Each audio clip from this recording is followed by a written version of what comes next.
Hello, this is a guy who likes fanfiction and is too lazy to read, so here is Ichigo Awakens in audio form. Check the description for the links to the author. Chapter 46, Frozen Rage. World of the Living. Ichigo and Toshiro went hunting for any trace of Kyuzaka, his errand car, or the Oin.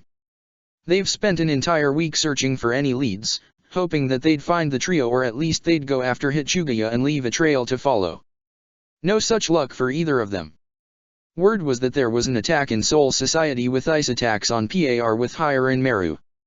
Analysis from the SRDI however noted some very small differences, theorizing that it was more directly offensive than the real Hirin Meru. The ultimate difference between the two ice blades. Publicly, Toshiro is now wanted for treason and is to be executed. In reality, it was another ploy to lure out Kyuzaka and his allies. Ichigo and Toshiro were currently investigating two different areas of the city when they got the order.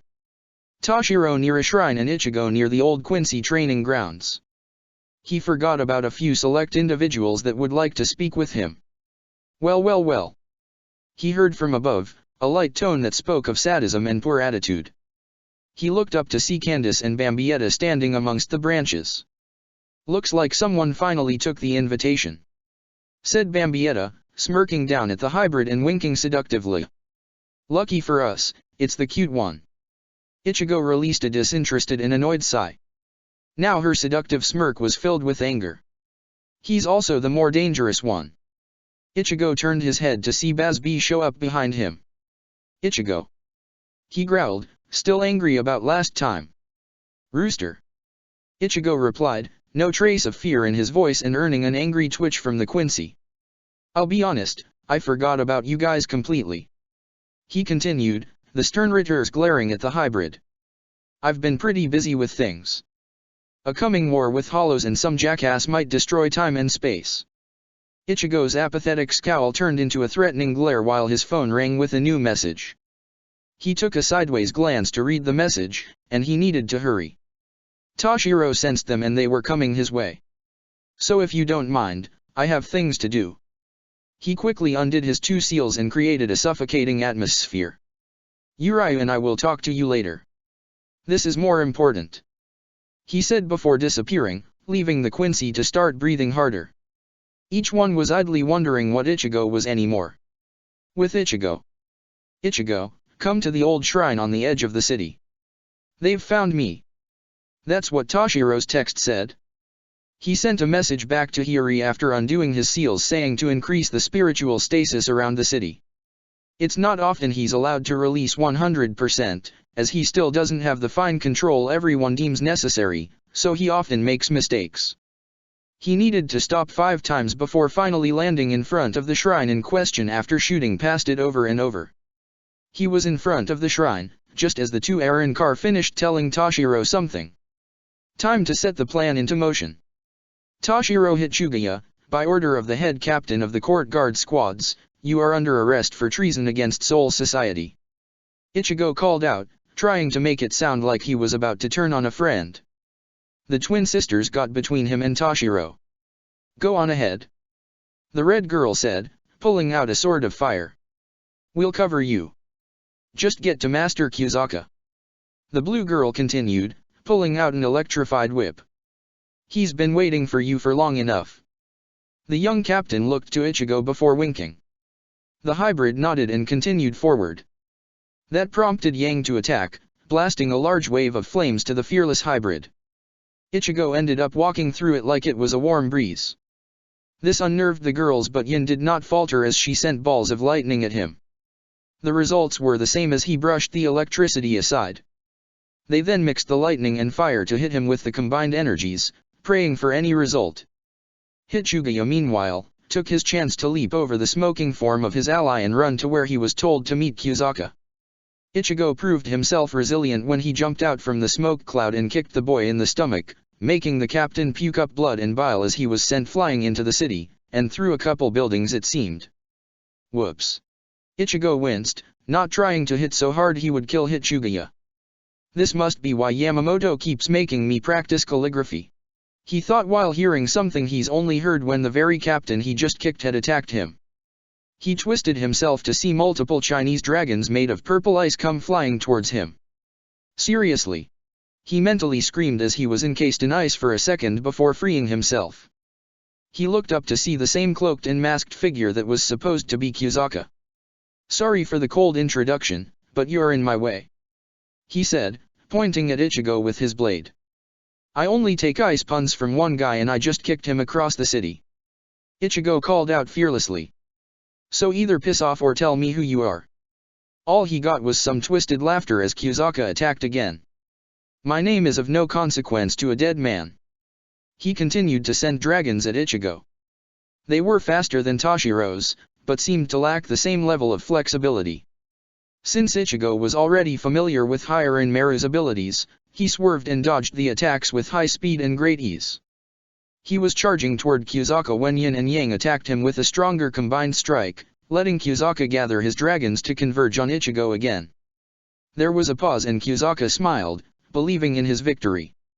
He was unaware until Ichigo appeared in front of him and speared him through his stomach with his bare hand. He looked down to the hand embedded in his gut before Ichigo pulled off his mask and looked the rogue in the eyes. Kyuzaka wore his dark hair in a bun and had a scar on the right side of his face. His red eyes burned with hate for the world he lived in and what happened, the kind of hate that made people become monsters. "Where? Eyes. The Oin." Ichigo growled, slowly twisting his hand and making Kyuzaka groan in pain. Instead of answering, the rogue slashed at Ichigo's face before pulling himself off of Ichigo's hand and disappearing like magic. Ichigo looked around and only saw Yin and Yang, and the massive number of growing hollows behind them. Of course, sending cannon fodder. Ichigo sighed in disappointment before his father and other squad members appeared. "Ichigo, head to Soul Society," Ishine ordered quickly. "We just got confirmation that the Oin can manipulate time and space. We got word that there was a teleportation to Soul Society shortly after you confronted Kyuzaka." Quick summary, Uriah said while shooting the hollows with a massive barrage of arrows. "After you beat him he teleported to a previous time to meet Hichugiya, healed both of them, and teleported to Soul Society for a final stage. Get moving." Ichigo nodded as he created and passed through a Garganta. With Tashiro. The young captain of ice struggled through the great pain of his shattered ribs to get to some underground abandoned building, where Yin and Yang told him Kyuzaka would be waiting. He was standing at the bottom of the vast emptiness that was reminiscent of the Mukan prison, waiting in the damp and dreary environment. Eventually he fell against one of the many support columns holding up the building and sensed what was happening.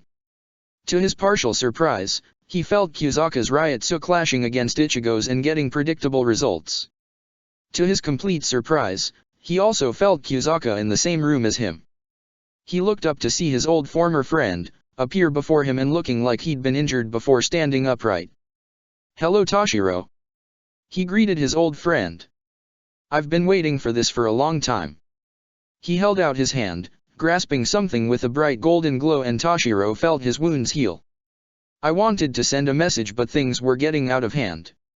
"Never thought someone like that was in the Godei." "That would be Ichigo," Hichugiya answered, feeling fully healed as he stood back up. "He's the new disciple of the captain commander."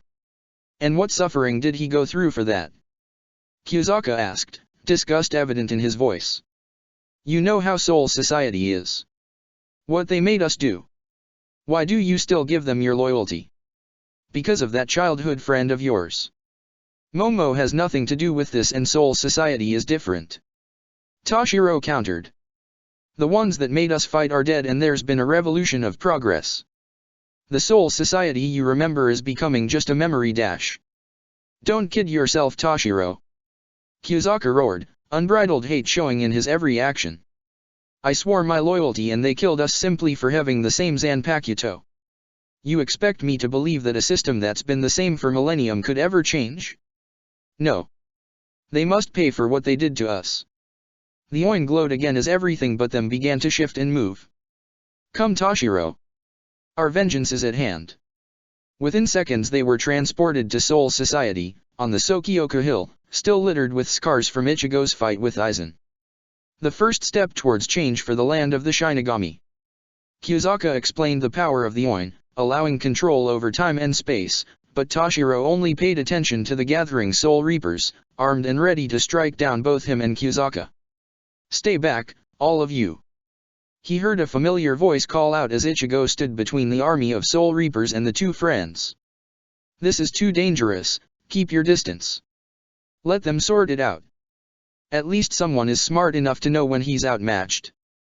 Kyuzaka sneered as the Shinigami opened a path and the aged commander came walking down the aisle. Just behind him was Tessai, Haki, and Rangiku. He stopped in front of Ichigo, who knelt and took his place behind his teacher, next to Matsumoto. The air was thick with tension as Yamamoto looked at the two ice masters. "So Jiro Kyuzaka, I remember you, boy." The old man spoke, sounding nostalgic and said of one of the more promising students of his academy. "Such a sad fate that befell you, boy.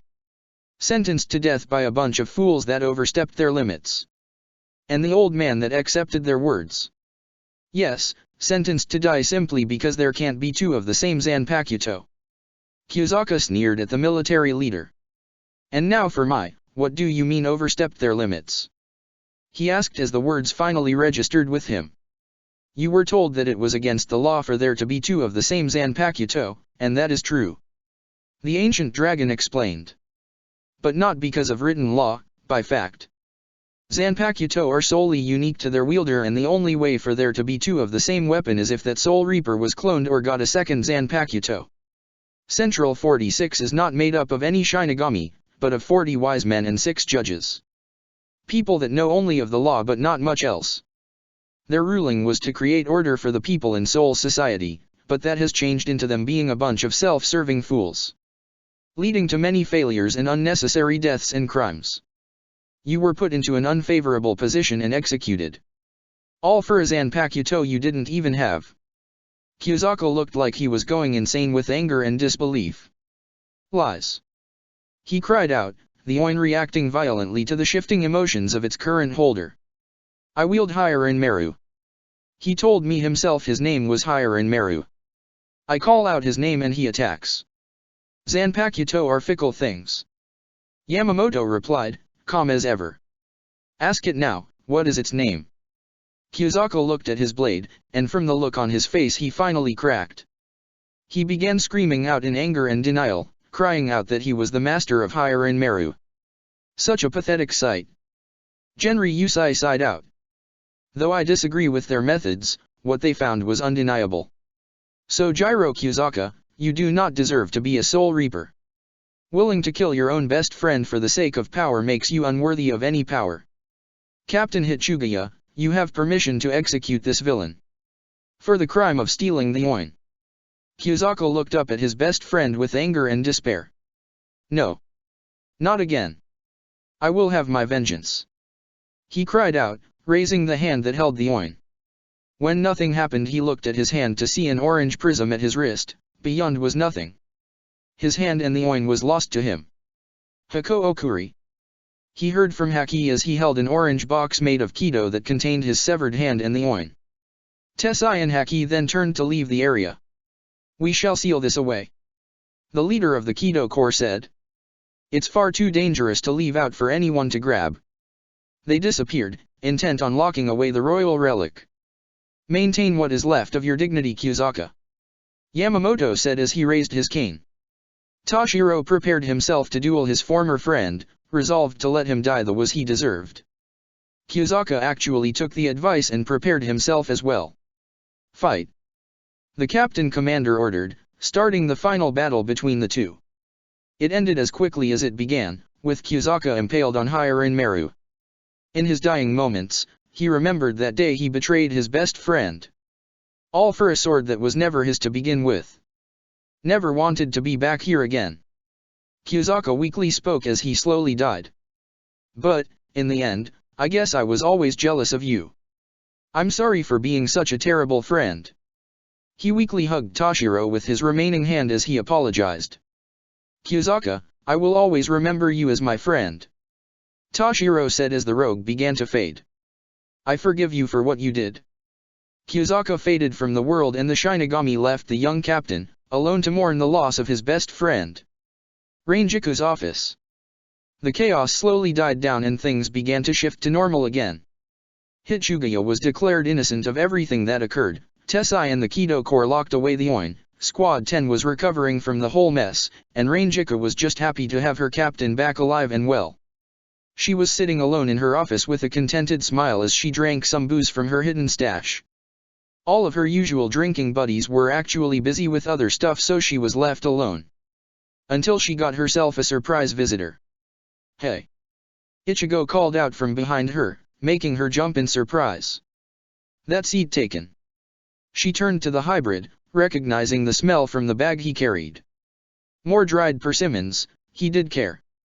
"You really know how to make a girl happy," she said excitedly while pulling out a chair next to her.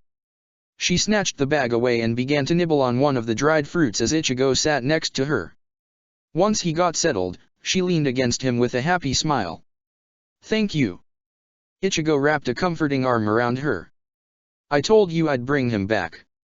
She would have made a joke, something about him being after her magnificent breasts, but she just wanted to enjoy the moment. Enjoy his presence. He really was a great guy. Central 46 Chambers. It had been a few months since Aizen struck down and took control of their predecessors, and appointing the proper successors had proven an arduous task. Figures that knew the law, figures that seemed worthy, people that would be concerned with the desire of the nobility rather than anything else. As of now, there are only 14 sages and 3 judges. They were currently deliberating on the single subject that has been on their minds since his appearance. What to do about Ichigo Kurosaki? Suddenly the doors to their chambers blew open to reveal the current leader of Soul Society, Genri Yusai Yamamoto. "Suteiko, this is unusual," one of the judges said. "And you understand that it's forbidden for anyone to barge into these chambers, regardless of who they are."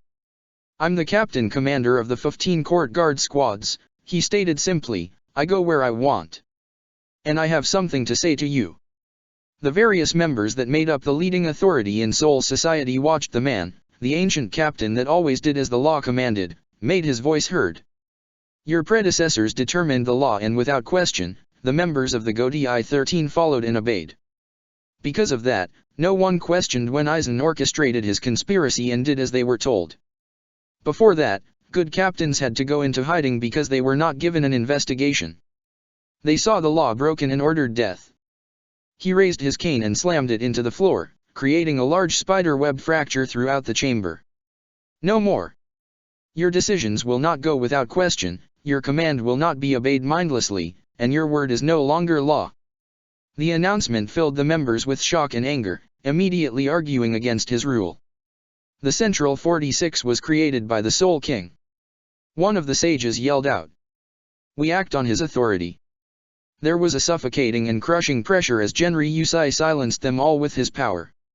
"The Central 46 are the judges and the lawmakers." The ancient dragon conceded. "That much will never change. But we of the court guard squads are the ones to enact justice. We will examine a case and we will act on what we deem is right. Under martial law, I lead the Soul Society, and I will trust my captains in their judgments." The pressure left and the chamber was filled with fear of the man. Genri Yusai turned and began to walk out the door. "Before I forget, I know you are all planning something concerning my new student, Ichigo Kurosaki. I'd advise you end such thoughts. That boy will not bow to anyone that tries to control him. If the Soul King has a problem with my decision, then let the Zero Squad come to me. I dare you," he said before disappearing, leaving the Central 46 to wallow in their fear. Chapter 47, Progression Forward. Karakura Outskirts. The twins ran through the remains of the forest, cut, bruised, and beaten from the battle with the other members of the 15th Squad. In the instant they began to fight, it was over. The swarms of hollows were wiped out in storms and torrents of light, fire, and energy. The Arankar themselves suffocated under the pressure of the captain, leaving them helpless against their foes. Just like against that orange-haired lieutenant that came for Toshiro, there was nothing they could do against the other members of the squad. They were thoroughly crushed. "Damn it!" Yang yelled as they stopped. Yin almost fell as she kept losing blood from a hole in her side. The red twin ripped her vest to use as an improvised bandage for her sister, hoping to stanch the bleeding. Then she froze suddenly, feeling a disturbance in the air. Somehow she knew, her master lost the oin and was now dead. This whole thing was a trap, and they fell for it. Now here she was, losing everything all over again. Rejected by Lord Aizen for being a weak Ajicha's Arrancar with only herself and her sister to rely on, only to find their new master in Kyuzaka. He gave them strength and purpose, he attained godly power, and now he's gone. And if she can't escape to Hueco Mundo, she'll lose her sister too. She'll be all alone in the entire world. Damn it, damn it, damn it. Damn that Soul Reaper. She cried out, tears pouring from her eyes as fate seemed to condemn them for merely being in the world. She felt a hand brush away the tears, calming her down, and she saw her blue twin. Yin was smiling through the pain and exhaustion as she cupped her sister's cheek. Don't worry, she said quietly, holding on to the remains of her strength. We'll always have each other. She smiled, coaxing one out of her teary-eyed sister as they hoped to bask in the sense of hope that came back. Only for it to soon die. Ah! I almost feel bad for ruining this.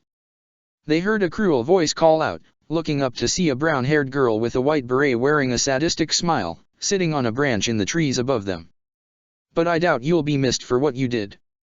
She held up her arm and flicked her wrist, sending down a couple balls of reishi. Yang pulled her sister out of the way and jumped back, narrowly dodging the ball as it sank into the ground in front of her. Bye-bye, hollows. The girl sneered as the ground exploded, covering them both in a wave of fire and debris. And that's that. Bambietta said with cheer as she jumped out of the tree, finding no trace of the two Arrancar they saw with the rogue Shinigami they believed was Ichigo's target. Damn it, Bambi. We needed evidence. She heard her fellow female Sternritter yell at her. She turned to see Bazby and Candice glaring at her for completely destroying their targets. Oh come on. She groaned, annoyed with her colleagues. Candy, you were wasting your time with your freaking makeup, and Bazby was afraid to burn down the forest. She yelled in her defense.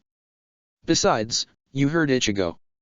Some jackass was going to destroy space-time, and they were helping him. They deserved it. Both of you shut up. Bazby groaned, annoyed by the two friends and their constant bickering. When things settle, they'll come to us. We can make our offers then. He said, making them shut up. The Quincy never noticed the closing tear in the air. Hueco Mundo, Forest of Minos. Yang barely managed to get herself and Yin to safety, tearing an imperfect and very risky Gargantat at the very same instant the explosion happened. They drifted for hours until finally ending up back in the land of the Hollows. Just barely after exiting into the dead forest they collapsed, feeling the last of their life leave. The final sounds she heard were the hungry cry of Hollows. Please, anyone, help. She managed to whisper as her eyes shut, certain that she and her sister were going to die. The only one to hear her plea was a figure cloaked in fur and hollow masks, the one he wore on his face looking like a gazelle. Karakura Hospital, Underground Training Hall. The cold lifeless room was filled with the loud hums and screeches of the vibrating reishi arrows and blades created by the Quincy pair. Ryukin was continuing to train his son and pushed him to the limits. The ambient reishi in the silver room was next to non-existent and Urayu had only one objective. Dodge. He is certainly improving, Ryukin thought as he continued to chase his son with the arrows, but not fast enough. Not with those Sternritters in the city. He knew the special power of Waiwaka's chosen elite. The power of those with the shrift. The heat, the explode, and the thunder, all powerful abilities granted by those with the soul-carved letter. The ace for many of Waiwaka's slaves.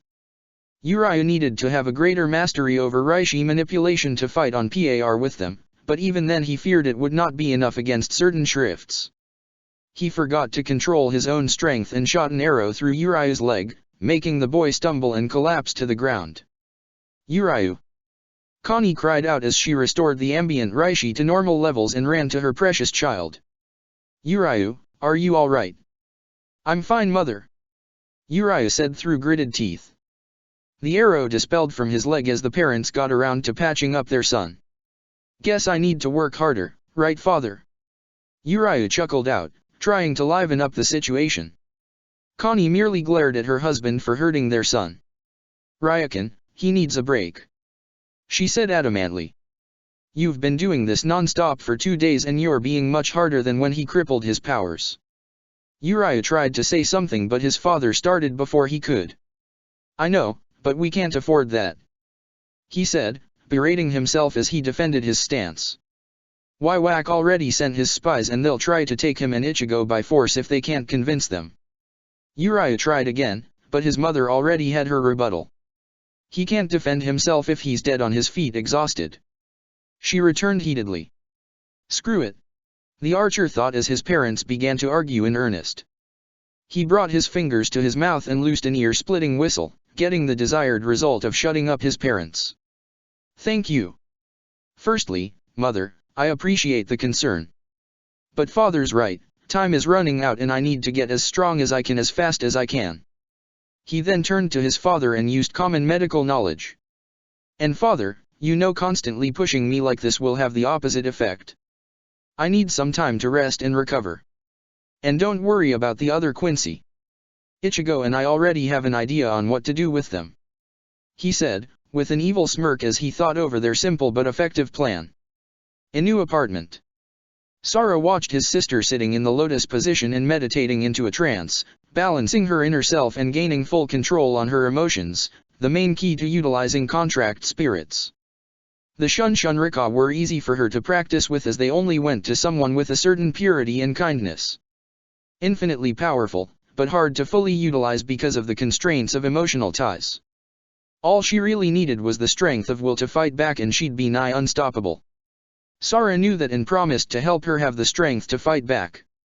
Alright Orium, time for the first step of the Onmyoji, he said, snapping her out of the meditative trance.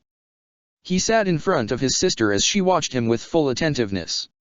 Contracting spirits is a rather difficult task. In order to do this, you must show your resolve to the spirit you're creating the contract with. They can issue any number of tests to see that resolve, either through combat, philosophical questions, or illusions. If you pass their test, you share with them a fragment of your soul and they become bound to you. Mostly, their strength becomes reliant on the amount of spiritual power they use from you. The white serpent he summoned earlier when revealing himself appeared and coiled around his body. The more you can give, the stronger they become, he explained as Hebai went from a white python with horns and grew until the apartment became claustrophobic. However, that is a dangerous line because not all spirits are amicable. You must build your bond with them and see them as your partners. The serpent faded from the physical world as he finished. Remove your hairpins and let's start with you contracting the Shunshunrika. Okay. She did as was requested while he slowly waved his hand over the pins, the small script slowly disappearing. Flower of the Heavenly Princess, the petals that reject events, attacks, and enemies, you are freed from your service of this human master.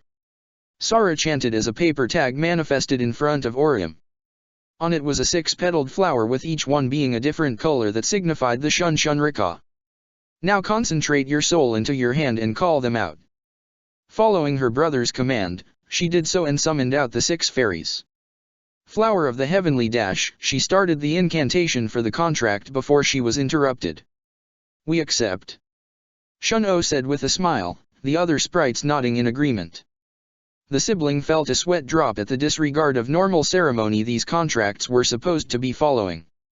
Orium already passed our test when we first manifested to fight that hollow at school. And from there she's only proven herself more and more. Tsubaki chimed in.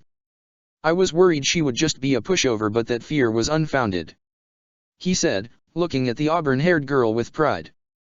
We of the Shunshunrika accept this contract, they said at once before disappearing onto the hairpins, with the contract script returning. There was a pause between the brother and sister as they processed what occurred. Well, Orium said as she got up, that was Esau Dash, then collapsed from exhaustion from having the 6 sprites bound to her personally. Yeah, that happened to me too. Sara sighed, feeling a little jealous of his sister passing this test so easily. And she's already got some of the best spirits too. With Tatsuki. Ha! The fire-wielding martial artist yelled out as she practiced her forms. She didn't want to say it, but the encounter with the Aaron car rattled her. The hollows she first encountered? They weren't human anymore and she had her friends. The Soul Reapers? That became a game of combat hide and seek and no one was trying to kill the other, except Aizen. But these Arrancar? They weren't animals, there wasn't any stopping it unconscious. Now it was kill or be killed. She was fighting someone that wanted to kill her. That threw her off her game and put her on the receiving end before she got her head out of her ass. What if she came across another Arrancar like the first two that came to scout the area? Ichigo said that the strongest hollow he knew became the fourth-ranked Arrancar and she was never more afraid in her life when she saw that piercing green-eyed stare. Like everything before him was nothing but trash. She had to get stronger, needed to get stronger. Looks like you're trying to push yourself. She heard her teacher say, looking over to a tree branch to find Yoryuki in human form just watching her. Beside her were two short swords, a Wakaizushi, with a simple round guard and was otherwise unimpressive and a Kodaki with a rectangular guard. Don't you know the concept of trying too hard? Yeah, putting forth too much effort that it becomes counterproductive instead of helpful. Tatsuki replied, relaxing, and catching her breath. She was a stubborn girl, but not stubborn enough to discount the advice of her teacher. What were you doing these past months? Ugh. Yoryuki sighed tiredly. Dealing with my relatives. Some were okay with me returning, others were ecstatic, but a good number were still pissed at me defying traditions. She explained as she grabbed the two swords and jumped down towards her fiery disciple. But it wasn't all reunions and trying to not punch a bunch of old people in the face, I was thinking about your next lesson. She threw the unimpressive Wakaizushi to Tatsuki, who caught it with ease. I was thinking of your next lesson should be sword play. Tatsuki looked at Yoryuki and the sword in her hand with evident confusion on her face. But, sensei, I've never seen you with a sword. You're a martial artist. Tatsuki said, trying to understand the logic in this new lesson. I was also the leader of the Onmitsukido, the Black Ops of Soul Society, and captain of the second squad. Yoryuki explained to her student. Zanjutsu was one of the required fields of being a Shinigami. I eventually got so good with my martial arts I didn't need it. Especially since I had over a century to practice. Had to leave it behind when we had to go into exile. She said, reminiscing on a dark day in her and her friend's life. Yuzhiro kept my Zanpakuto for safekeeping until I returned. She unsheathed her short blade and held it in a reverse grip. Now, I'm going to teach you how to fight with a blade, so you will learn how to adapt and fight opponents with swords. Tatsuki nodded and unsheathed her new sword. That is an Azuashi, a blank Zanpakuto. The more you use it, the more it will adapt to a weapon fitting for you. So let's see what becomes of it. Yoryuki said with a smirk as she began Tatsuki's new lessons. Las noches, Aizen's study. Aizen tapped his fingers on his desk, watching the fool Kyuzaka die because of his jealousy and madness. Both terrible traits if one wanted to accomplish a plan as lofty as his. He'll admit to playing with the idea of stealing the oin, but even he knows better than to mess with something like that. Creating a tool to break down the barriers of limitations was one thing, but manipulating time and space came with a heavier price than he was willing to abuse. The temptation would be too great and the eventual cost would be too much. Sure, he'd have the chance to kill Ichigo, but some innate pride in the boy's progress stopped that. The one perfect culmination of his work that he needed to copy onto himself. So, you just left it at that? Jin asked, coming into the study and avoiding some discarded mask fragments, clothes, and Arrancar Zanpakutos. You had a mini-rebellion and just fed them to the Hogyaku? What about Baragan? Aizen let out an amused chuckle as he thought about Arrancar under his command. Baragan is patient and will wait until Soul Society is beaten before trying to rebel. Aizen explained, watching Ichigo's battle with Kyuzaka and his forces. Pedros and his cronies didn't even wait for that. They wouldn't be able to get me any new data against Kurosaki and his squad, but they did become useful in feeding the Hogyaku. He said, prompting Jin to glance at the shifting black sphere. How's training the loyal Arrancar coming along? Grimjo is making some real progress. Jin told his hated enemy, wishing he could run him through with his Bankai. The various Fraction are improving as well. The rest of the Espada might make some headway if they actually trained with each other, but they still kind of hate one another. Aizen hummed as he continued his plotting, waiting for the chance to make his move. Ichigo would pay for humiliating him, but he needed to be careful with that. His lone scar from their fight still burned on his chest. Soon Kurosaki, he thought, feeling the burning sensation spread slightly. Soon. Soul Society, Division 1 Training Grounds. Yamamoto was enjoying a small respite of peace with his two oldest pupils, Yukitake and Kiraku, with Urahara joining them for tea, all while watching his current disciple spar with his full-bringer friend. The two were exchanging blows, testing their strength, speed, and skill in their martial arts. The ancient dragon believed in a firm foundation to build on, so Ichigo had to fully master his basics before moving on to the more complicated movesets while Urahara was gathering data on the two. According to the other full-bringers, Chad reached his peak evolution with his arm full-bring and they had to check how much he improved. Ichigo was in a state of constant growth so they needed all the data they could get with his development. Hey! Shunsui called out to the two friends. Lighten up. You can afford to take it easy for now. He advised. Ichigo and Chad were already dripping in sweat after just a few minutes of sparring. Take a little break you two. Making me feel old. He does have a point. Yukitake chuckled slightly, pouring himself another cup. Take a moment to breath and relax. You heard your seniors. Yamamoto said with a rare smile, actually joking with his students. Take your break. Ichigo and Chad looked at each other before going to join some of the longest-serving captains of the Godai. Chad shared a drink with Kiraku while Yamamoto had Ichigo make him tea, again. After he finished, Toshiro came by. Ichigo. The young captain called out to the hybrid. With a nod from his teacher, Ichigo went to meet the ice wielder. I just wanted to say thanks. Thanks for helping me out. Talking with you those past few days really helped. Hey, I understand. Ichigo told him. I'd feel conflicted if I was in your situation. Probably do the same things too. Get into so much trouble. He mumbled the last part, not wanting to feel the old man's walking stick on his skull again. Anything else troubling you? I'd like to spar again. Hitsugaya said with a determined look in his eyes. I can't be solely reliant on my ice abilities in a fight. I need to practice my swordsmanship. He said as Ichigo pulled out his sword suddenly, forcing Hitsugaya to react desperately. And they've started again. Kiraku sighed as Chad got up to join in. Really making me feel old. I can't complain. Urahara said with a smile. I'm getting so much data from this. Yamamoto merely smiled as he enjoyed the tea he had Ichigo make. Finally tasting a balance and harmony in the warm drink. Now for the harder lessons. Karakura Funfeetfeld. The two Geminst cousins wandered through the heavier forest section of their old Quincy training grounds, almost upset that they were meeting any of the enemy in the place where they built happy memories with grandfather Soken. But, they had to do this, see what they could learn from the other Quincy and keep things in their favor. There was no way they'd ever side with the Quincy Emperor unless it was to serve their mission to kill him. Ichigo lit up his Ryotsu to act like a beacon, signaling that they were ready to meet their fellow Quincy. They waited until Bambietta finally revealed herself. About time you finally came to this meeting. She said, mildly annoyed. Her two companions and herself saw how powerful the two were, but being a stern ritter gave her a measure of arrogant confidence.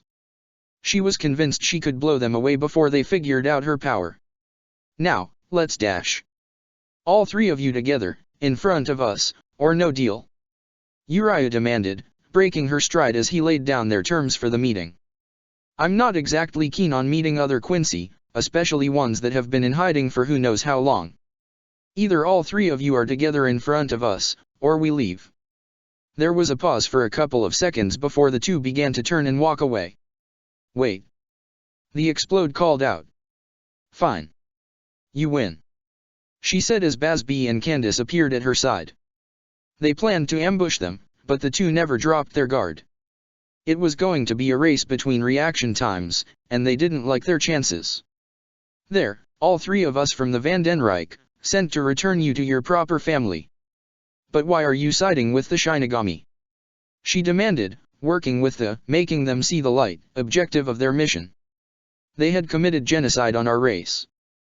Because they had to. Uriah said, completely stone-faced as he explained their stance.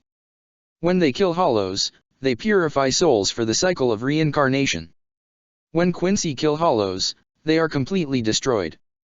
They may have been murderers and thugs, but it was our pride that led to that massacre. They forced us into inaction when we would have been more useful against the hollows. Basby defended. And even after the war, where are the rest of the Quincy in this world? All killed by the Soul Society. All done by one man. Ichigo responded, knowing what Mayuri did. Who was very careful in how he did it and played the right strings. And all the Quincy happened to be mixed blood, so where were any of you or your almighty emperor and father? He said, stunning the three stern Ritter. All dead, by his command. Uriah continued. The Soul Reapers acted on orders to preserve the balance, but what about all the ones dead by Waiwaka's own hands? He saw a flinch in Basby, probably a victim of the Quincy Emperor himself. He almost killed our mothers years ago, simply because they weren't pure Quincy to him. Don't talk to us about serving the Emperor when he cares about nothing but himself. Ichigo said as a sudden gust of wind came by and the three-icked Quincy seemed to stagger a little. They brought their hands to their necks, almost like something was there.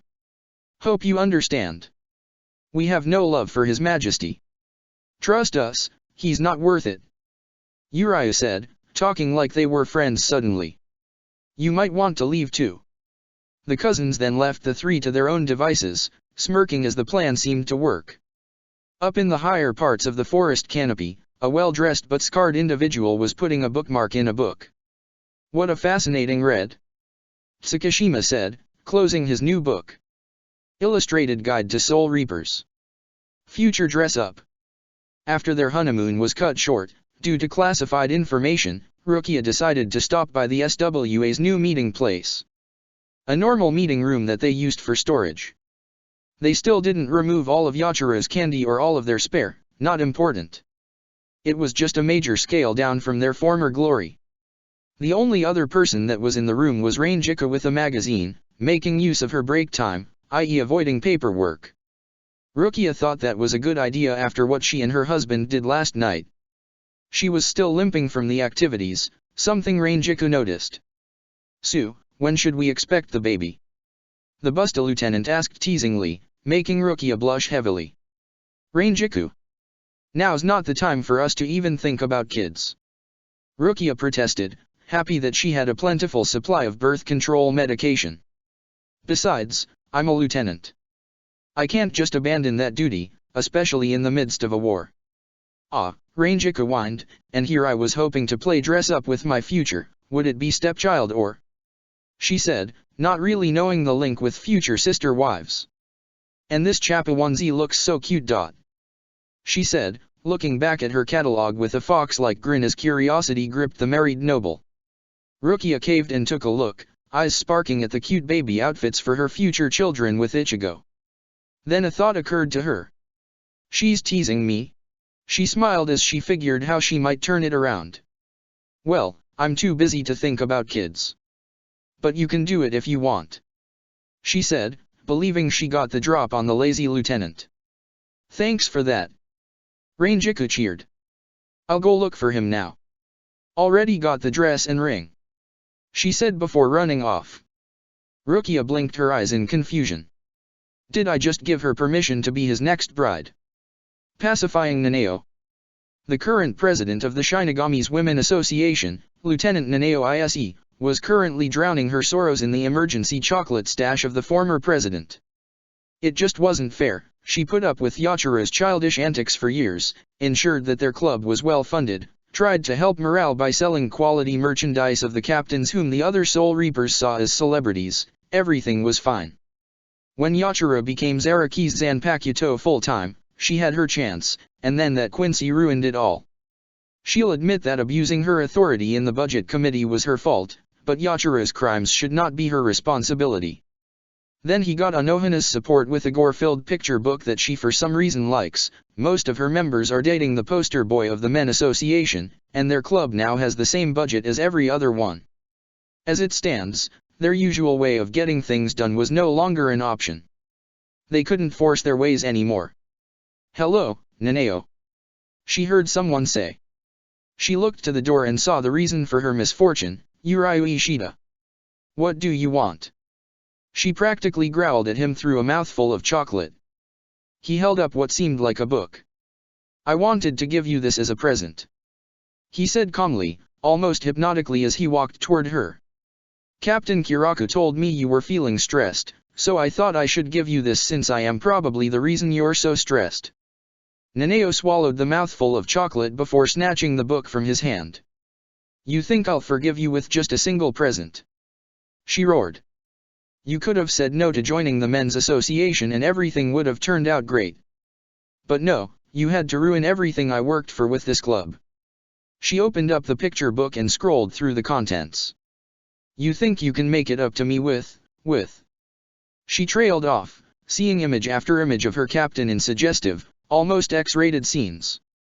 "Looks like you like the Sleeping Flowers book," Uriah teased, seeing a slight nosebleed form with a heavy blush. "It's the chocolate." Chapter 48, Ghosts of the Past. Squad 1 Meeting Hall.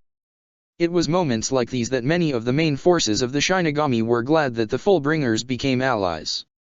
Tsukishima's Fullbring, Book of the End, allows him to alter a person's memories to his liking and gain comprehensive knowledge of their memories. He didn't need to interrogate anyone, just cut into them.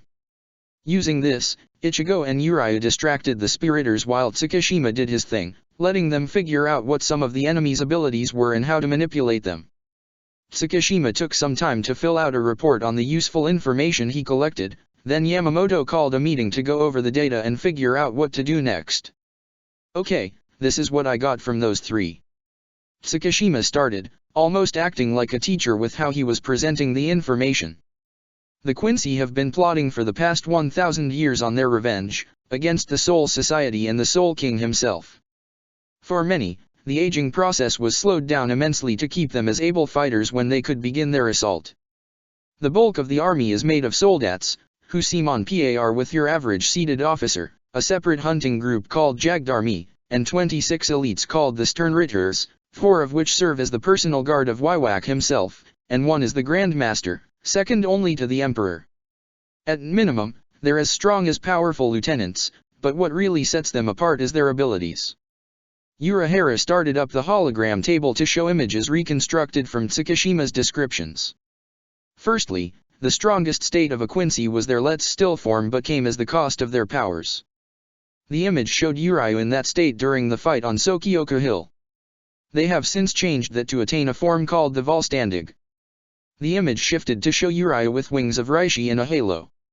Not as strong as the Let's Still, its power is still significant enough to make them powerful opponents. Not without drawbacks, the technique is not natural and one must train in order to attain it. Imagine Let's Still as using 100% of one's strength while being so full of adrenaline you can't feel the damage you do to yourself. Volstandig is using close to the same level of power, but they feel the strain of using that power. Ichigo looked over to Uriah, who seemed to be contemplating how he could attain that level of power. Something he had to admit was very tempting. They use that form along with their unique ability called the Shrift, powers based on the letter Waiwak writes on their soul. That's why there's that many Sternritters, 1 for each letter. Waiwak seems to have A, and here's the rest in the order of rank. Jugram Hashwalth is B and is the Sternritter Grand Master, second only to Waiwak. A blond man appeared while the Fullbringer started. He was switched with a dark-skinned man with an X over his left eye. Leo Barrow, Sternritter X, and leader of Waiwak's Royal Guard. Next were a hooded figure, a man with a thin face and pronounced cheekbones, and some kind of Nordic gladiator. C. Pernida Parncages. D. A Skinnak Elivar, who seems to have something to do with poison if what I've seen is any indication. And M. Gerard Valkyrie. They are the Royal Guard, so we can assume they are the most dangerous. Then a man with round glasses and cropped black hair appeared. J. Quiljopi, who is the leader of the Jagdarmi. He continued, showing a description, name, and letter for each major member of the Vandenrijke's army, before getting to the 3 spies. Bambietta Basterbine, E. the Explode, the Fullbringer said as the spies were displayed, Candace Catnip, T the Thunder, and Buzzard Black, H the Heat.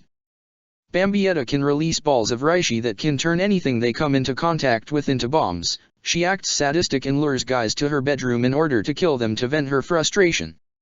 Her weakness is that she hates being alone, puts up a strong front when she's really quite submissive and is afraid to die. Candace Catnip can manipulate electricity to fry her opponents, easy to anger, and is incredibly vain about her appearance, taking hours to make sure she looks the way she does every day. Advise that you manipulate that to your advantage. Through these two I identified the powers of the other female Sternritters. Menina's is the power, gaining incredible strength. Lil Otto is the glutton, able to eat anything and manipulate her mouth to devour anything she wants, much like Ichigo's hollow tendrils. Finally, Giselle, the zombie, able to manipulate corpses and uses her blood to gain control of her opponents. She's the most disturbing one among them so far, so crazy that I'm not sure how to properly manipulate her. He explained before bringing up Baz B. This guy is Buzzard Black, the Heat. Able to manipulate fire to devastating effects and is the one I know we can get to change sides. He said, making everyone look closer as he explained. He was once the scion of a noble family and childhood friends with Jugram. Believed himself to be a talented Quincy while Jugram wasn't, and they vowed to kill the Emperor after an incident caused Buzzard's home to burn down. He wanted to kill Wywak for years until actually meeting him, where slowly he became a loyal Quincy and Jugram became devoted as Wywak's other half. But he is not blindly loyal, as he already begins to doubt Wywak after his little talk with Ichigo and Urayu. All three are beginning to doubt. Some might not be swayed, but if we play certain cards right, we can break the Vandenreich. He said, finishing the explanation of their soldiers and what powers they knew. However, they have also created a special tool, Quincy medallions, which they plan to use to steal the Bankai of the Shinigami that have those, so caution is advised. They plan to infiltrate Soul Society with Gates of the Sun, portals that allow fast travel throughout their city and into Soul Society while they were still one place. As of now, they remain stuck in their own separate dimension. Tsukishima said, taking a seat to show that he had nothing left to report. The gathered captains and people of interest took a moment to try to plan for the coming war with the Quincy. I think I know how to neutralize the medallions. Urahara said after a few moments of silence. Mayuri came up with this theory a while ago in regards to why Quincy simply destroy hollows and kept doing so despite the threat to the balance. Urayu and Ichigo looked confused as they thought it was simply that way, because hollows preyed on the Quincy in great numbers. I actually saw evidence that supported that theory with Masaka Kurosaki. That the reason the Quincy used to hunt the hollows was not because of a grudge, but because of fear. The scientist said, earning a look of shock among the people in the room. The reason is because they are the most vulnerable to hollows. Just as they destroy hollows, hollows can destroy them. Hollow Reishi is toxic to Quincy and they have to wait to defend against it naturally. If only we could test it. He said, before slowly looking over to Ichigo and Urayu. Screw you. They yelled simultaneously. Not unless you can ensure I/Urayu won't die. Yamamoto slammed his cane to restore order. Enough. Everyone continue to strengthen yourselves to prepare for the war with Aizen, then the Quincy. He yelled out, making the assembled nod in affirmation to their orders. Ichigo Kurosaki, you stay. Everyone else, dismissed. He ordered with another tap of his cane, making everyone but his student leave. If Urahara is correct about the relationship between Quincy and hollows, then you might have a special mission to perform. Tell me, Ichigo, do you think you can gather the Arrancar as allies? He asked, making Ichigo think over his encounters with Ulquiorra, Yami, and Grimjo. Maybe a few, but I'm unsure. Ichigo answered his teacher. If necessary, I'll share my hollow Reishi to the whole of Soul Society. Yamamoto nodded his head in approval. Return to the living world. The dragon commanded. It's been a stressful day for all. Get your rest. His student left the building and returned back to his home with his father and cousin. Yamamoto returned to his desk to pull out a file. The file was labeled, Ichigo Kurosaki's training, which he was using to chronicle and plan his students' training. He prepared to make the ink to write out the next lesson plan, when his Syuzuri split in half. His good humor faded as he looked at the two halves of his broken inkstone, getting a bad feeling about events to come. He abandoned his calligraphy to write a Kido message telling him to check the records of the day Ichigo warned him of Iwaka's return. Squad 12 SRDI, Tower 7. Now let's see, what else should I include? Mayuri was at one of his computers in one of the major areas of the Institute of Research and Development. One hand was typing away and documenting a record of the major projects that he and Kisuke was working on while the other was putting finishing touching on another project. He would never admit it, but he was glad Kisuke returned the way he did, letting him research and experiment to his heart's content so long as he follows certain easy rules. Subject Senna, body is now fully formed, will continue to monitor in case of cognition and to ease concerns on where she is. Subject BG9, ready to attempt to restore as a Soul Reaper under precautions. Project He stopped when a sudden burst of electricity formed and the sound of cracking ground alerted him to the completion of the project he was working on, seeing a biomechanical flower incubator rise from the floor in the room that was next to a generator. He flashed to it as the flower opened to reveal a glowing vial. Project Reishi is completed, he said as he grabbed it, just in time for the alarms to go off. Intruder alert! Intruder alert! Intruder alert! The speakers sounded off with a siren howling. Mayuri flicked his wrist and caught the inhaler that was inside his sleeve and took in the medication, while also putting down the vial and drawing his sword. He tried to find the unidentified target until everything went blank. All of his thoughts ended in an instant as he looked around in confusion. Mayuri! What's happening? Urahara demanded, coming into the room after hearing the alarms go off. Where are the intruders? He looked to his lieutenant who seemed to knock out of his daze and being uncharacteristically scared. Kisuke? What is this? Where am I? Stay back! The skeletal clown yelled, pointing his blade at the master assassin. Get away from me! Urahara gave the man a hard look before getting behind him and knocking him unconscious with a quick strike of his hilt. Deal with that later. He made a mental note before scanning the room. He sensed his intruders and saw what was out of place. The Reishi convergence device is done, he said, sounding pleasantly surprised. And missing. That's not good. From their hiding place, the intruders were about to activate the stolen device before Urahara appeared before them. A tall, lean, pale man with dark lavender hair that was wielding a large red double-edged scythe, and a shorter spiky, blonde-haired girl. Both wearing tattered and ragged kimonos. Without saying anything, Urahara lashed out with Benihime, forcing the scythe wielder on the defensive before grabbing the shaft of the pole weapon and bringing his blade to the intruder's neck. Neither are thieves, he said, glaring at his opponent, who seemed to be struggling with staying up. Let go of him. He heard the girl cry out before black energy flared slightly, making the scythe wielder disappear. Honing his instincts, he charged off just as the guy reappeared and got behind him to deliver a swift palm strike. The duo's breathing became labored and they disappeared again, this time out of the tower. As Kisuke relaxed, the generator for the Reishi machine started to activate. Tower 7 Reishi generator, shut down. He ordered quickly, shutting down practically everything inside the tower. Divert all power to the main computer, he said, keeping the pseudo-pipe organ computer online. Looks like we'll have to enhance the potency of the sleeping gas, he said, displeased with the failure of the security measure. He made his way to the computer as Nemu entered the room. Captain Urahara, all squad members are now accounted for, she said, before noticing her creator on the ground. Is Master Mayuri alright? He'll be fine, Kisuke said as he began typing at the computer. Lock him in an examination room and I'll check him out later. Put everyone else on high alert. He typed out commands at near blinding speeds as he unlocked a copy of Mayuri's brain, a capsule full of hollow Reishi, and sent out a message to all captains. ICOA. Check dates and records. With Rukia. Lieutenant Rukia Kurosaki Kukaki of Squad 13 was on her patrols when the sirens rang out.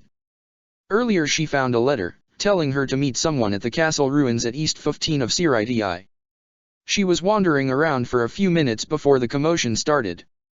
Acting on her instincts, She pocketed the letter and began to make her way to Squad 12, when a tired voice stopped her. "No, you can't go." It was a girl, echoing in the distance of her mind. She stopped to look around, her hand on her blade and ready to fight. "Who's there?" she called out, glaring into the darkness. It was quiet until the same ghostly laugh returned and a pale girl in ragged clothes appeared, looking as if she was about to fall asleep. It was odd, but Rukia thought she looked familiar. The girl flew in front of the lieutenant and suddenly said, in a kind and gentle tone, "We came to erase your existence." Then her eyes became harder and malevolent. "Rukia," she whispered before floating out of range. Another figure appeared behind Rukia, wielding a white and red scythe. She turned, just in time to watch the blade cut through her neck. She slowly collapsed as her mind went blank and was caught by the male just as the girl returned. "Let's go. We have to hide," she said, earning a nod from her brother as the duo took Rukia away. With Ichigo. Ichigo was drying out his hair after a nice, hot shower. The day got hectic as they dealt with trying to figure out plans to fight the Shrifts and what the other letters could mean. He tossed the towel into the laundry hamper as he froze, feeling something was wrong in the universe. Am I forgetting something? Chapter 49, Missing Links. Squad 8. Kiraku looked out his window as the alarms blared at the 12th Division, signaling intruders in one of the facilities. Nothing else notable was happening until a hell butterfly came into his room to deliver a message. He was pondering its meaning as his lieutenant/secretary came into his office. "Captain Kiraku, should we go?" she asked urgently, ready to act on her duties as a Soul Reaper. Kiraku only spoke with calm and confusion. "Naneo. Do I have a file labeled I.C.O.A?" he asked, surprising Naneo. Wordlessly she went to his records shelf and double-checked, sure that she would have known about such a file. She was surprised to actually find it before giving it to her captain. I.C.O.A, in case of amnesia. "Right here, sir." He opened it up and looked through the contents. "Well, this is shocking," he said, as calm as ever. "Squad 13. Aizen betrayed us and we were saved by this, Ichigo Kurosaki," Yukatake said in confusion as he read through the files and records of the past few months. "And my new lieutenant is this, Rukia Kukaki." He was so busy trying to wrap his head around the situation that he didn't notice his 2/3 seats come in with another file. "Sir. We found it!" Kian shouted, ruffled from rushing to get back with the information. "Evidence that Rukia Kukaki, or Kurosaki, is in fact your lieutenant," Sentaro continued, giving the sickly captain the confirmation he needed. "Squad 4. It also says we got married about a month ago after we're restored you to your true strength," Anohana said to her husband, barely stopping their aggressive actions. "Well, that explains this situation," Kenpeka said, just as calmly. "Should we meet with the other captains?" "Later, I'm almost done," she said with a lustful smirk. Squad 2. "All right, Stealth Force, listen up," Swafon shouted to her assembled scouts and patrol squads. "We're searching for an unknown person. Subject is female, cropped black hair, on the petite side, 4'8½ Her name is Rukia and she is supposed to be the lieutenant of Squad 13. Our memories are altered to forget her and there's a possibility that whoever she is with is likely responsible for that and is a danger to Soul Society. Find anything you can." Dismissed. "Ma'am." The gathered troops shouted before running off to search for the lost lieutenant. "Omada, hold down the fort," Swafon ordered as she began to head for the head captain's barracks. "Alert me if they find anything worthwhile." Squad 6.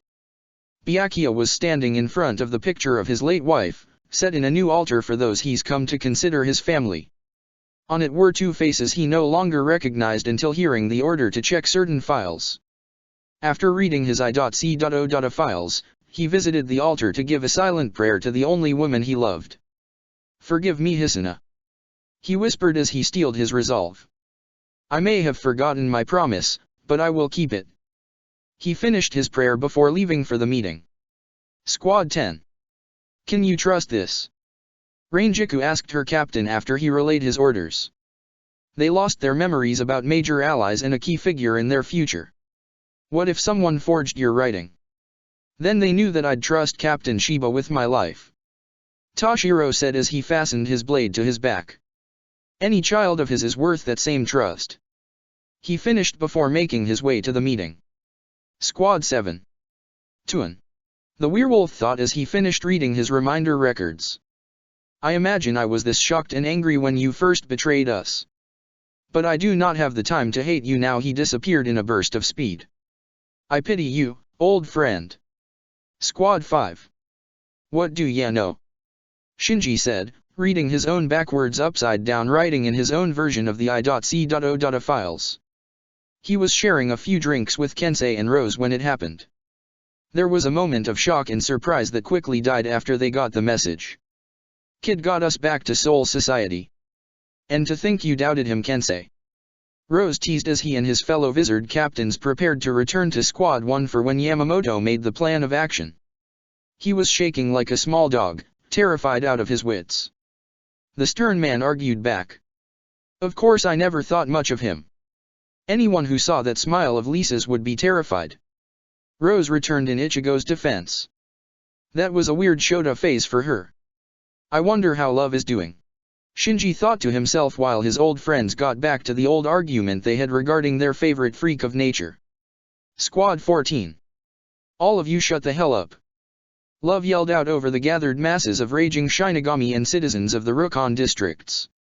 His voice echoed throughout every area under his authority with the aid of hundreds of hell butterflies. Normally, Love Ikawa was pretty chill. Now he was pissed and laying down the law in the Rukon. All Soul Reapers are to act as impartial police. You help the helpless, not abuse them. If I hear about any abuse of authority, I will find you and kick your ass. Now do your jobs. His cries made the entire area shake as every person in the district calmed down and went about their business. Getting clean pants. With Ichigo. What the hell is it? Ichigo asked, knowing something was wrong, just not what. He tried to think of anything that might be the answer. Idly he heard his mother call him down for dinner, so he got up to join the women of his family before something clicked. When did Mom wake up? He bolted downstairs to see and hear his sisters crying out in surprise and joy, similar to his own feelings, except he knew she was awake for a while. But when it was eluded him. Mom, when did you wake up? Well, it was just after you. She started to answer, despite Karen muffled cries of who cares. After you, who did you go rescue again? She asked in return, feeling the gap in her own memory. Ichigo groaned in frustration, bringing his hand to his head when he saw it. A silver wedding band on his ring finger. At that moment, memories of Rukia came flashing through his head. Meeting her, fighting alongside her, rescuing her, dating her, marrying her, and now he remembered everything. Something happened to Rukia. Ichigo said suddenly as he got a text from his father, saying to get to the Shoten immediately. He looked at Kon, who immediately got the idea and proceeded to extract the soul pill. Who? The girls asked as Ichigo ejected from his physical body and stretched his body. My wife. Ichigo said as he flashed toward the squad's base, leaving a shocked Karen, a happy Yuzua, and a catatonic Masaki.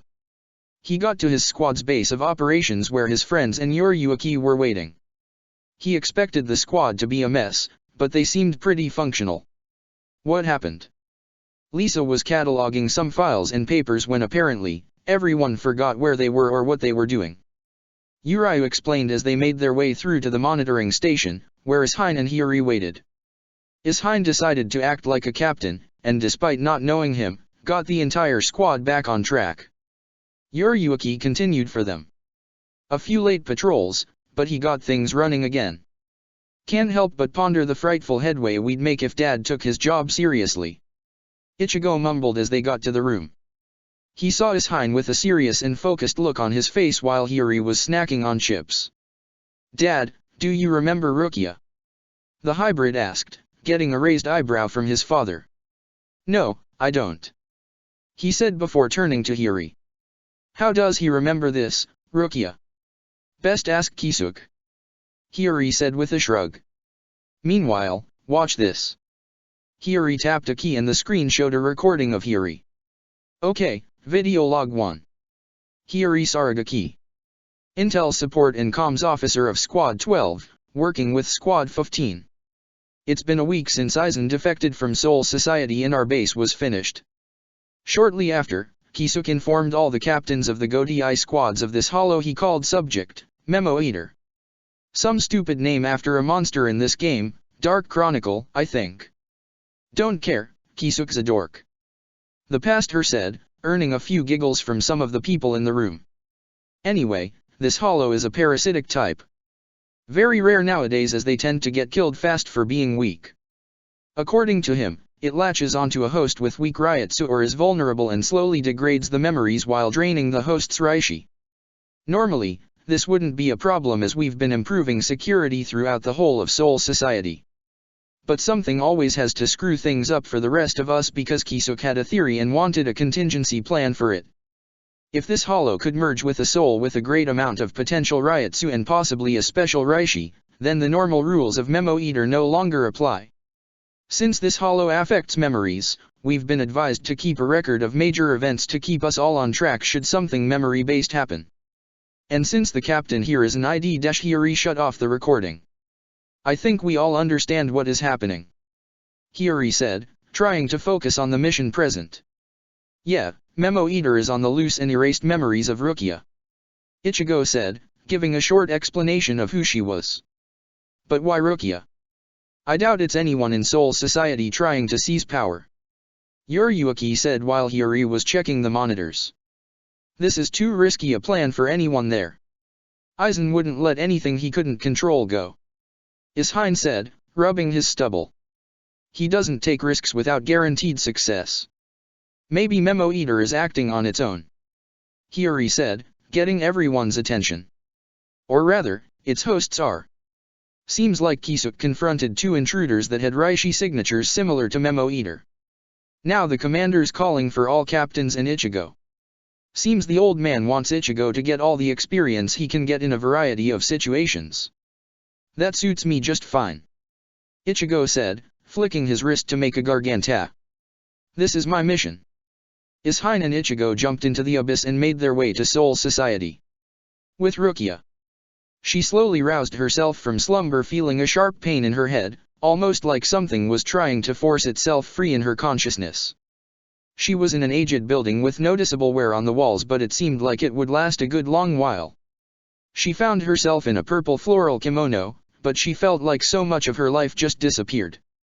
She stumbled onto her feet and made her way to the window to look over the city, one of the nicer Rukon cities in the lower districts. She recognized the place as where she grew up, a flash of memory of how she met her friends while stealing water.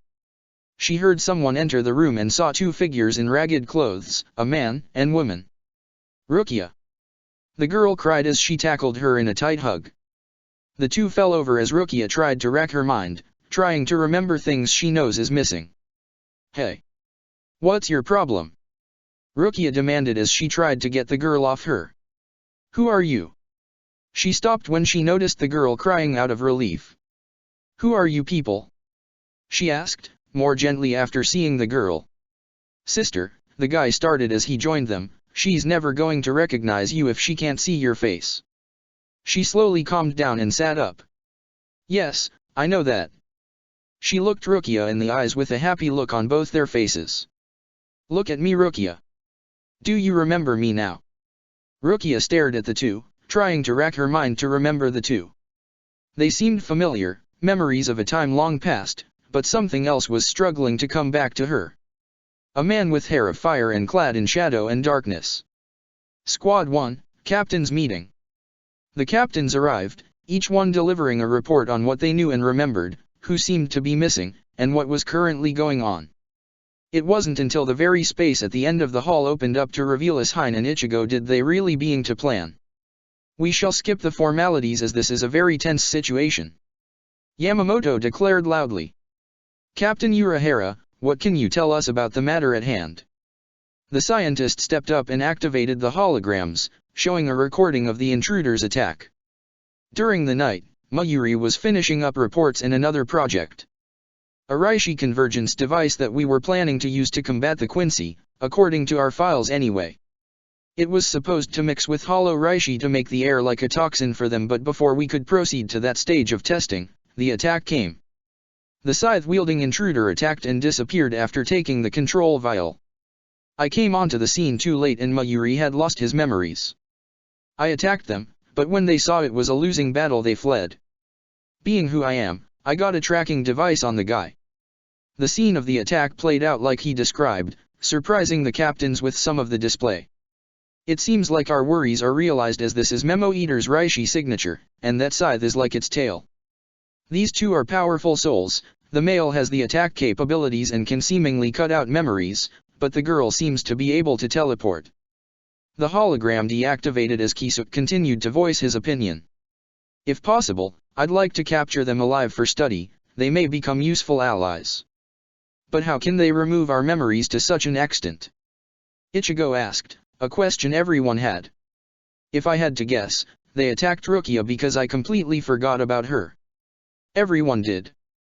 Kisuk continued. We former exiles even forgot what we were doing in Soul Society before checking that message I sent. It's puzzling because we didn't forget Mayuri, but there's a difference. Much like how we all left video logs or files to record these matters, Mayuri made his own backup reminder. Unlike us sane people, he made a backup brain with recordings of his memories. Everyone looked at him with disgust and prayer that he was joking. No, I am not kidding. Yes, it is disgusting. The guy is deranged, as I'm sure you all remember. Back to the important stuff, Rukia didn't have a backup brain to protect her memories and these two seemed to defy physics on some level. Possibly due to their innate potential that mixed with the hollow. So we ended up forgetting about Rukia, you disappeared from their minds, and if I wasn't who I am we'd be in the middle of a crisis. Just another day in Soul Society. Is there anything else important to add? Kiraku asked, prompting Swafon to speak up. After I read my I.C.O. files, I sent out a few teams to look for Rukia. It was a spur-of-the-moment call since I didn't recognize her or Lieutenant Kurosaki and he would be in the world of the living. She said as a black butterfly flew in before landing on her finger. They've reached the edge of Soul Reaper protected districts, District 25 on all sides. No such luck so far. Rukia was my wife's sister. Byakuya said, getting everyone's attention. She came from South 78, Inazuri. Same place as my lieutenant. Swafon began relaying the orders to check out the Hanging Dog district. Kisuk confirms the return signal coming from that area. I also remembered Rukia. Ichigo said, getting everyone's attention. When I looked at this ring, I remembered everything. What and how is that possible? He asked, turning his attention to Urahara.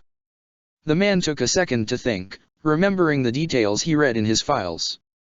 Well, back when you first became a Shinigami, you absorbed some of her Reishi. Kisuk theorized, scratching his scraggly beard. Maybe because of that, you are more closely linked to her than the rest of us. Or you two had one hell of a wedding night. Zaraki said, completely calm about what he suggested. Also that. Kisuk conceded, prompting Byakuya to glare while Ichigo blushed. Enough. Yamamoto shouted. This hollow is too great a threat to leave alone. We must recover Rukia and deal with this hollow. Someone must go to Inazuri and find them. It will have to be a small cell. Love needs all the help he can get to keep the peace in the Rukon districts. No one killed anybody yet, but the tension is still way too thick for anyone to be happy. Love confirmed, having reported that his own squad was about to break into a civil war. Some wanting to help the Rukon folk and others that wanted to rule the Rukon folk. I'll go. Ichigo said, stepping up to the plate. Rukia is my wife and I will save her. Take Renji with you. Byakuya told him, feeling an innate trust in the boy. He came from that district, so he should be able to guide you. The hybrid nodded in acknowledgement as Genri Yusai closed the meeting. With Rukia. The day continued on as she slowly remembered the brother and sister she was currently with. It was long ago and they had no one in the cruel lower districts, so she took them in, cared for them. She was even going to name them. But they never got the names, her memory becomes hazy and painful trying to think back on what she came up with. Something attacked them and her memories become blank after that. Bits and pieces that seemed foreign keep coming to her, particularly that dark figure. But something about him made her feel safe. Chapter 50, Eternal Bonds. With Rukia. She was sitting on the rooftop of the ramshackle hut she and the siblings were using as a home, shifting through the memories she had to try and remember their names and who that dark figure was. The thick morning fog was slowly dispersing, revealing the destitute buildings in the district. For some reason she just felt empty, like so much was lost. Part of her felt like the siblings were lying when they said she was simply asleep after an accident, but she couldn't think of them doing such a thing from the sweet kids she knew. That dark figure is the key to whatever is going on with her, now if only she knew where he was. Rukia. The girl called as she joined Rukia on the roof. Can I join you? She asked timidly. Rukia nodded and the girl went to her said. Rukia, is something wrong? She asked, concern deep in her voice. So many things. Part of Rukia wanted to scream out. Her headaches were mild dull throbs, but when she thought she got close to something that might resemble an answer they became unbearable. It's odd that I've come home to this town for the first time in ages. She said, trying to coax something out of the girl. I feel like a stranger, because I know almost nothing about myself. The girl laid her head on Rukia's shoulder, looking worried for her or maybe guilt the amnesiac Soul Reaper had to wonder. The two of you waited for me, waited for the names I said I would give you after so many years. The girl looked up to her sister figure, tears threatening to spill from her eyes. I will give you those names. I promise. She said, confident that her memories would return. Thank you. The girl whispered as she wiped the wetness from her eyes as the morning sun rose. The fog dispersed under its rays as the scenery became clearer. The most important to Rukia was a plateau that overlooked the district. What is it? The girl asked as Rukia stood up, memories of her other friends coming back to her. The friends she had to bury after they were lost to the cruel life of the lower districts. That place, I remember it. She said, looking at the steep earthly formation. The girl's brother revealed himself and came out to join them after patrolling the area as Rukia turned to face the two. I have to go there, I might remember something. She said, pointing at where she remembered burying her other friends. The siblings looked nervous before nodding in agreement. With Ichigo. I heard the lower districts were the worst but actually seeing it. Ichigo started as he and Renji were walking through his old hometown. I can understand the animosity between the Rukon and Siriti. The people were giving them a wide berth and many were glaring daggers at the two, some with actual daggers out and ready. I almost forgot how bad it was. Ichigo said, only going through the renovated districts that was Squad 14's territory. Every day was a struggle for survival. Renji said, less than happy to be back in the district. Stealing and killing was common here. You could only rely on the few friends you made. Kids risk their lives every day, just to get enough food and water to survive. I'd be lying if I said I missed this place. Lot of bad memories here. He looked up to an overlooking plateau that stood watch over the entire district. Like a silent guardian, for all the good it did for the street rats and bums that littered the district of Hanging Dog. That spot, he said, pointing at the extended ledge of the formation, is where I had to build graves for my friends and where I swore to become a Soul Reaper. Ichigo looked to where he pointed, and took a wild guess. Rukia told me you were childhood friends. Think she'd be there. She did tell him about growing up in the slums of the Rukon districts, how harsh it was, how Renji was happy for her when she had a chance to live the life of luxury being a cook he could give. The day she and Renji buried their friends and swore to become Soul Reapers. If what you said is true then it's possible. Renji said, crossing his arms in thought. Thinking back, there was someone else with me when I decided to become a Shinigami. The two lieutenants looked at each other and nodded, flash-stepping their way to the old graves to try and find clues. It took the two little time to reach the path that led to the overlook and a little more to reach the old gravesite. Once they reached it they found Rukia, praying over the stakes that served as the gravestones of her and Renji's friends. She stood up and saw them, her eyes widening in recognition of the two. Ichigo stepped forward with a smile on his face. I was getting worried about you. Are you okay? He asked as she nodded. Just then, smoke appeared in front of Rukia as the sibling appeared and took an aggressive stance. The brother with the scythe and the sister with her teleportation abilities. Soul Reaper. She growled accusingly. Why did you come here?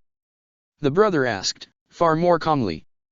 Ichigo felt the hollow reishi within them, almost perfectly tied to their souls. Almost like a wizard with hollowification, almost. Renji glared and got ready to attack before Ichigo raised his hand, making him relax albeit unwillingly. Ichigo wanted to resolve this peacefully, but he doubted that would happen. He needed to destroy the hollow that infected those two. We've seen the video recording of you two in action. Ichigo said, trying to appeal to them.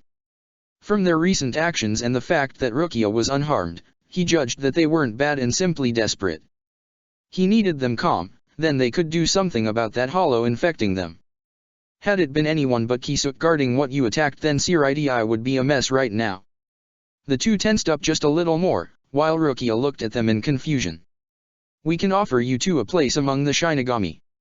Stable lives, income, home, and you can stay by Rukia's side after she gets her memories back. The look on the two's faces were almost comical with their disbelief. The brother was considering it while the sister soon became enraged. You think you can trick us, Soul Reaper? She roared, looking furious at the two. All you do is take and take. She was about to say more, but the next words just slipped out of Ichigo's mouth.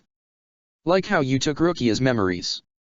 He said, making everyone widen their eyes in shock. Rukia out of a sense of betrayal, the siblings for realizing that Rukia might not trust them anymore, and Ichigo and Renji for just how stupid it was to say that. Crap. He groaned as he face-palmed, letting Rukia see a glint on his finger. Wordlessly she charged forward, past the siblings and grabbed his hand. She looked at his ring, her own, and then back to him. She started before her head threatened to split apart. Ah! The siblings rushed to her side. Rukia! The sister cried, going to her side, hugging her and pulling her back. Damn Soul Reaper! The brother cried, charging and teleporting in front of Ichigo. Renji, watch and analyze. Ichigo yelled out as he drew his blade to block the scythe. There was a loud clang as the two weapons clashed, the calcified matter of that red and white scythe against the reishi construct of Ichigo's Zanpakuto. The scythe wielder suddenly disappeared and everything in Ichigo screamed to turn and dodge. He obeyed his instinct just in time to dodge the crimson blade from cutting off his head. Roar, Zabumaru! Ichigo heard Renji whisper as the segmented blade attacked the boy. He blocked and jumped back using the force of the blow to join his sister. Damn it! He cursed as he joined Ichigo's side. I thought I said stay back and watch. Ichigo growled as the siblings disappeared, taking Rukia with them. That ain't good. He groaned as his mission became so much harder than it needed to be. Any ideas where they might have gone? Renji asked, taking a small moment to go to his friends' graves and pray. No, but I can find out. Ichigo sighed, hating the incoming headache. I can sense people's reishi if I'm familiar enough with it, but whatever those two did messed up Rukia's, so I can't find her specifically. My alternative is my Pesquisa. Renji took a moment to look at him with confusion, spirit sonar, to try and find them. Problem is there are so many strong spirits around us and I'll get a bitch of a headache doing it. Do you have any other option? Renji asked, prompting a sigh from Ichigo. He closed his eyes and sent out a pulse of reishi. He found dozens of potential recruits, but it wasn't until he felt something traveling through the districts to the SRDI at high spreads. Found them. Ichigo grunted as he grasped his head in agony. They're heading for Tower 7. Ichigo said as Renji supported the hybrid and began moving as fast as he could to their destination. SRDI, Tower 7. Damn it. The girl cursed as she and her brother carried Rukia and flew through the air, back to where they tried to attain a powerful weapon, back to where they were proven to be vulnerable. She thought they were unstoppable, they could teleport across the battlefield on their own, she could displace practically anything, and he could undo memories and bonds with a swing of his scythe. They were forced to flee by that one captain as he matched their combat prowess and crippled them with a drug that filled the air. They were stonewalled by a single lieutenant before his friend decided to help. They weren't going to be able to keep Rukia to themselves, get the names she promised, if things continued this way. They had to get that weapon under their control, then they would be invincible. They had the key, they just had to activate it. The tower came into sight when she noticed her brother slowing down. "What's wrong?" she asked, calmer now that they escaped the Shinigami for the moment. "Maybe we went too far," he finally said, looking back at their elder sister figure he carried and earning a gasp from his sister. "Maybe we took so much of her memories that she'd never remember our names for all eternity." He wondered as he looked to his sister. "That would be horrible. Stop it," she yelled, looking on the verge of tears. She can't remember what happened that day, no matter what. She shivered from the thought of losing her sister, already a giant risk from that Soul Reaper accusing them of taking Rukia's memories. They couldn't let her remember how they died, how they lost her to a Soul Reaper with some weird creature. She'd abandon them, they'd lose her again, and she couldn't live with that. Even if it meant never getting their names. The offer that Lieutenant made seemed tempting, but she couldn't remove her hate for the Shinigami. They took their sister and they would pay for it. "We can't take that chance. We must destroy the Soul Reapers," she said with conviction as they teleported inside the tower, to where the Reishi device was located. Oddly enough, completely vacant, but they just counted that as a blessing. They made their way to the device as the brother tried to activate it with the vial. "Seems like it works," he said, after watching electricity spark from the machine. He went closer and closer to the machine, ready to do whatever it took to activate it and stop the Shinigami. Then a voice called out that made them pause. "Stop," Rukia said as she came into the room, clutching her head in pain. The girl was simply happy to see their sister awake and worried about her health. "Rukia, are you all right?" she said, going to the Soul Reaper's side. "I'm fine. I'm remembering so much," she said through gritted teeth, scaring the siblings. "You can't activate whatever that is. It'll destroy the whole Siriti." The sibling reeled in shock at her statement, not so much of the potential destruction but that she cared so much about the Shinigami that made their lives miserable. "Rukia, the girl said as she started crying. "I can't. They must be destroyed. They'll take you away again. I can't bear that," she said as she started breaking down, only to be enveloped in a hug by the petite Soul Reaper. "I won't abandon you," she said reassuringly, rubbing the girl's back soothingly. "Ichigo said you'd be with us. Trust me, my husband would never lie," she said, hoping to calm the girl down. She never saw the look of shock and betrayal on their faces. You're what?" the girl asked, grasping Rukia tighter and tighter as her Ryotsu started fluctuating out of control. "Oh no," Rukia thought as the girl's Ryotsu exploded as she screamed in sorrow and madness. Her embrace was becoming almost painful as she continued screaming. "Sister! Rukia!" the brother called out, worried about the both of them. Scared that his sister cracked and scared that Rukia was going to get badly hurt. "They won't take you away. We won't lose you again," she cried out, her voice becoming twisted with a distortion. The brother felt a spike of agony as if something tried to force him under control. The wall exploded as Ichigo came through, accompanied by Renji and Byakuya, who came as soon as buildings started disappearing and fall from the sky. "Rukia!" the three yelled out as the torrent of power blew a powerful gust of wind. "Rukia is our Soul Reapers!" the girl screamed through her warped voice. "You hear me? Mine!" The swirling power grew more violent as the brother went to his sister's side, moving like a marionette on strings. Inside Zanjutsu, Ichigo called out to his inner spirit, hoping that the hollow side could come up with something. Clearly that pathetic hollow that infected those two was driving them insane. Zanjutsu said, watching the creature he found disgusting perform its wretched acts. "Chances are it's behind everything and it scrapped away enough of their sanity to make them do its bidding. And you should stop this right now," he said with urgency as the brother reached his sister and Rukia, exploding in a torrent of dark Reishi. The last Ichigo saw of them was their eyes, screaming for help. The energy soon settled to reveal a dark version of Rukia. She wore a tattered white kimono with a high collar, with a red cape and gold obi. She had lavender hair and eyes that were cat-like in appearance, looking at them with no emotion other than cold hate, wielding that large white and crimson scythe. Crap! Ichigo muttered under his breath as the figure before him ripped off the control vial and was about to slam it back into the pedestal of its creation, surely to cause an overload to the systems. Acting quickly, Ichigo shot a bala at the control panel and destroyed it, which prompted Rukia to turn and glare at him before attacking. The strike was harder than he expected, sending him flying back as the corrupted Rukia followed. Deeming this as an emergency situation, he undid his second seal and met his wife on the battlefield. They danced a violent dance. She attacked, he dodged, she teleported, he kept up with her, she struck him with a violent blast of energy from a swing of that scythe, he weathered it, grabbed it, and tossed it aside. She tried to impale him and he blocked, locking the blades to each other. Any ideas how to stop this without killing her? Ichigo asked his Zanpakuto spirit. 1. But it involves you implanting your Reishi into her.